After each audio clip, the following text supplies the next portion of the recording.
Robert Goebbels, bonjour. Bonjour.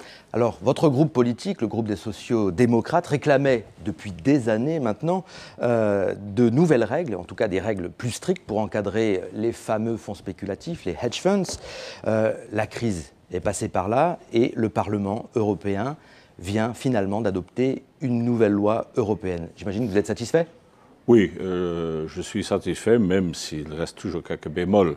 Mais pour la première fois, l'Europe impose une réglementation sur les fonds spéculatifs, les hedge funds, mais également sur les fonds dits de private equity, c'est-à-dire les fonds d'investissement qui parfois font du dépeçage d'entreprises. Et nous allons surtout essayer de contrer ces dépeçages d'entreprises qui sont fatales pour l'emploi.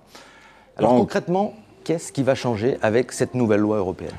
Tout d'abord, il y aura plus de transparence. Les fonds qui ne devraient s'enregistrer nulle part, pratiquement, vont devoir s'enregistrer, ils vont devoir faire des rapports, ils vont devoir indiquer leur stratégie d'investissement. L'instance régulatrice européenne, ESMA, comme on dit dans notre jargon, qui aura 72 pouvoirs nouveaux, 72 pouvoirs pour contrôler l'activité des managers des hedge funds. Plus de surveillance, plus d'encadrement et également quelques interdits. Par exemple, il sera interdit aux managers de se verser des bonus mirobolants qui seront limités de par la loi. Et au chapitre des regrets ? Tout d'abord, la directive ne va prendre sa pleine puissance qu'en 2018. C'est fort lent.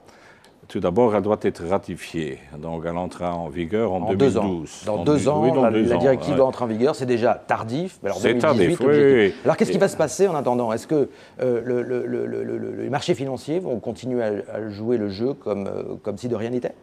Non, parce que les financiers savent qu'ils sont sous observation permanente maintenant, qu'ils ne peuvent plus se permettre toutes les turpitudes qu'on a vues.